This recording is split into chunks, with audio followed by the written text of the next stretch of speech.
Hoy estamos hablando con Jorge Martín Montoya. Él es doctor en filosofía y profesor de la Universidad de Navarra. Es un placer para el Instituto Razón Abierta contar con usted porque es uno de los autores, junto a José Manuel Jiménez, que también contaremos con él en la siguiente entrevista, del libro que nos ha llamado la atención. Se llama Encubrimiento y Verdad. El subtítulo es muy inspirador, ¿no? Algunos rasgos diagnósticos de la sociedad actual. Y sobre todo nos ha gustado, aparte de por su actualidad, porque es un libro de reciente publicación, este año 2021 que acabamos de dejar, es por cómo está estructurado, ¿no? Con esos 4 qués que llaman muchísimo la atención, ¿no? ¿Qué nos pasa? ¿Qué miramos? ¿Qué dejamos de ver? ¿Qué futuro nos espera? Una cosa muy sencilla de visualizar y de ver como esqueleto. Y principalmente porque es uno de los temas que más importa a Razón Abierta en la Francisco de Vitoria, y es cómo podemos ampliar esos límites, ¿no? de las ciencias para ir un poquito más allá, ¿no? Por ejemplo, en la primera y en la segunda parte lo que nos muestra el libro es una radiografía de cómo es el mundo hoy, cómo es el hombre hoy, y también pues esas pequeñas, digamos, ideas que afectan al hombre, ¿no? O sea, que se ven rápidamente en la sociedad actual, como puede ser pues ese racionalismo, ¿no? Que está muy presente en la sociedad, o esa tecnologización un poco de todas nuestras realidades. Entonces, la primera idea, ¿no?, que yo quería lanzar de este libro es el déficit de verdad que planteáis, ¿no?, el déficit de verdad que existe en la actualidad, y una cosa muy sencilla, y es que el progreso solamente puede ser si va ligado a un crecimiento personal, pero sin que se deje de lado, digamos, una finalidad del hombre, ¿no? O sea, esas causas finales, ese fundamento teleológico que se llama así, ¿no? Entonces, ¿puedes profundizar, por favor, un poco más en esa idea de progreso de verdad, progreso Sí, de verdadero? por supuesto, pues cuando nosotros íbamos trabajando este libro junto con el profesor Jiménez Amaya, y que es un trabajo que llevamos realizando desde hace años, o sea, y ha sido un trabajo intelectual que a nosotros nos ha llevado más allá incluso de nuestros propios horizontes, pues también un poco a lo mejor por la historial que tenemos con nosotros también, ¿no? El médico, yo estudiantes de ingeniería, teníamos algunas ideas son ambos filósofos, y parte de lo que nosotros veíamos en todo este contexto de las ciencias, de la técnica, ¿no?, de la racionalidad, de la marcha del mundo, pues era, por supuesto, una reducción, ¿no?, del objeto de interés humano con respecto al cual a qué aplicar la racionalidad o a qué aplicar el pensamiento. Nosotros íbamos conversando a lo largo de estos años, y el fruto es ese libro, el libro Encubrimiento y Verdad, que el hombre siempre tiene un deseo de conocer, de penetrar en la verdad y en la realidad más bien, ¿no? Y de tratar de hacerse con ello de una manera que pueda plasmarlo e integrarlo en su propia vida. Y esto ha ocurrido desde la historia de la humanidad, desde que el ser humano es pensar y tratar de adaptarse y de tratar de descubrir el sentido de las cosas que hace y de lo que vive, bueno, en el día a día, en el día ordinario. Pero luego lo que viene a ocurrir en algún momento con la historia es que no es que disminuya el deseo de descubrir lo que hay en la realidad, sino que se va restringiendo el objeto del interés, ¿no? Aparecen las ciencias con todo ese poder que tienen para poder descubrir, ¿no?, no solamente lo material que tiene la realidad, sino también ese factor de utilidad que tiene y que despierta un poder en el ser humano que lleva voluntariamente, ¿no?, a desear también un dominio sobre esa realidad.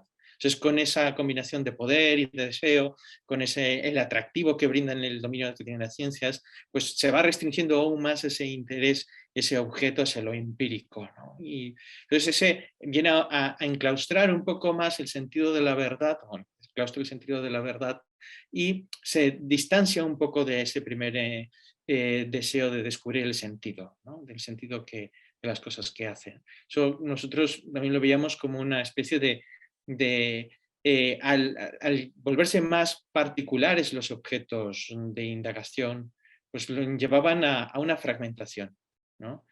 Fragmentación de saberes, fragmentación de metodologías, ¿no? Incluso a veces a una identificación de la verdad con métodos científicos específicos que hacían cada vez más difícil poder incorporar esa primera admiración del ser humano por la verdad para buscar encontrar el sentido de su propia existencia, ¿no? Claro, de hecho, una de las necesidades que planteáis es la necesidad de sentido crítico del hombre, ¿no? Como recuperar un poco el discernimiento, bueno, apelar un poco a esa conciencia que es la que Mm. nos dice un poco para qué lado tirar en ideas clave, ideas como la vida, ideas como las relaciones sociales, o sea, es importante, ¿no? Ese espíritu de crítica, recuperarlo. Sí, sobre todo porque sin eso el ser humano se vuelve un ser bastante manipulable, ¿no? O sea, en un mundo en el que todo es relativo a algo, o relativo, la verdad es relativa a algo, ¿no? Relativa a la ley, relativa al deseo, o relativa a lo útil. La única forma de poder, ¿no?, lograr una verdadera libertad es encontrar algo que no sea relativo a nada, sino que sea valioso en sí mismo, que se pueda conseguir, que se pueda buscar por sí mismo. En ese sentido, el título, el mismo título de la verdad, lo que aparece en el título de la verdad se hace patente, hay que descubrir la verdad, ¿no?, en sí misma. Por supuesto que aparece de modos distintos, pero la única forma es tratar de conseguir esa integración, ¿no?, de los diferentes objetos, los diferentes intereses, de aquello que se encuentra en la propia indagación, incluso científica, para darle un sentido pleno, un sentido, pensamos, es la palabra holístico, ¿no?, nos lleve a decir, bueno, todas las cosas que hacemos, ¿no?, pues tienen este sentido que tiene que incidir en el bien ser humano, y ese valor principal o ese valor que no puedes intercambiar por nada, que es la vida, ¿no?, como primer bien que debe tener presente en el momento de toda indagación científica. Mm. Claro, y hablando un poco de eso, sobre esa indagación de la que estamos hablando, es verdad, y antes lo comentabas, ¿no?, que se lleva mucho lo que es empírico, ¿no?, lo que está evidenciado, lo que tiene un método, pues digamos, muy estructurado y del que no podemos salirnos porque más allá de eso ya no podemos tener una demostración empírica. Entonces, ante esto, ¿qué nos estamos perdiendo? O sea, ¿qué se está perdiendo el hombre? ¿Realmente el hombre es simplemente una dimensión en la que todo lo que se puede decir de él o lo que se puede explicar de él cabe bajo pues eso, cabe bajo este rigor empírico evidencial? Yo creo que sobre todo se puede ver a partir de las consecuencias, ¿no?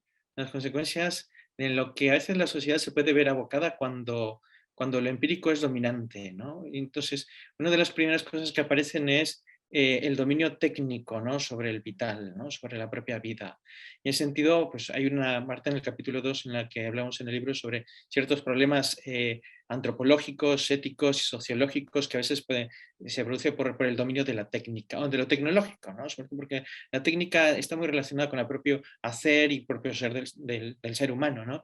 Y entonces veíamos pues allí tratar de que sea la técnica la que defina quién es el ser humano, ¿no?, como un punto inicial, ¿no? Es decir, o que pueda pretender marcar su destino como un problema en la felicidad desde el punto de vista ético, ¿no?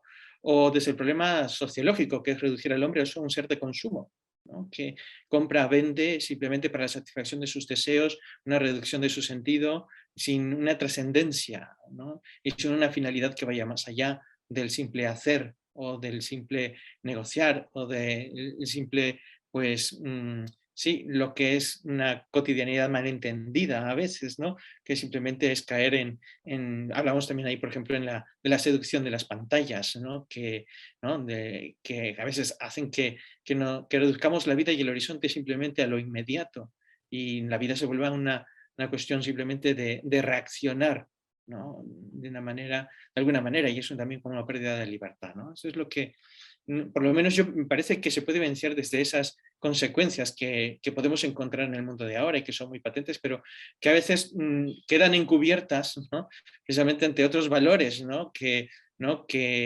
brillan más o que están más presentes y que necesitamos un poco, pues afinar un poco más la mirada. En todo caso, la verdad de nuestra felicidad no es tan sencilla, ¿no? O sea, hay que, digamos, la razón humana tiene que dar un paso más allá para llegar a esa verdad. Esto es, sí, sí, sí. Entonces es una de las partes que nosotros también, de las que hablamos en los primeros dos capítulos, es en esa reducción del horizonte donde cabe Dios, ¿no? O sea que precisamente esa trascendencia, esa finalidad, ¿no? Hablamos allí un poco también de nuestra sociedad como una sociedad que es más que beligerantemente atea, como no teísta, ¿no? Como haber borrado precisamente una finalidad, la finalidad de Dios del horizonte vital y por tanto ya ser como, sí, haber cerrado ese aspecto de la trascendencia que precisamente luego hace un arco ahí en el libro hasta el cuarto capítulo, ¿no? Que es el de la esperanza, ¿no?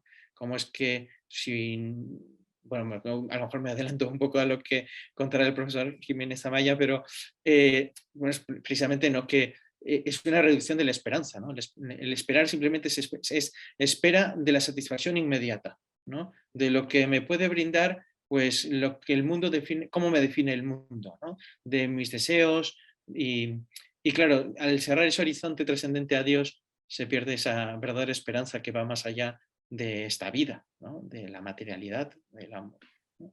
De hecho, hay muchas personas que dicen, ¿no?, que nuestra estatura se mide por aquello, cómo es de grande aquello que esperas, ¿no? Entonces, bueno, pues en este sentido es un libro muy inspirador, yo lo recomiendo 100%, desde el instituto también lo hacemos, se llama Encubrimiento y Verdad. Esta ha sido la primera apertura, ¿no?, a dos de los capítulos del libro. Otro día vamos a emitir los otros dos, la entrevista con el segundo autor. Y queríamos agradecer al padre Jorge pues el haber estado con nosotros y sobre todo el haberse decidido a poner por escrito pues las claves, ¿no?, para descubrir la verdad, que no esté encubierta. Muy bien, quiero agradecer pues, esta oportunidad de poder mostrar un poco el trabajo que hemos realizado con el profesor Jiménez Amaya en estos años y pues también, bueno, pues, para contribuir de alguna manera, ¿no?, en descubrir, en desvelar la verdad. Muy bien, pues muchísimas gracias. Hasta luego. Hasta luego.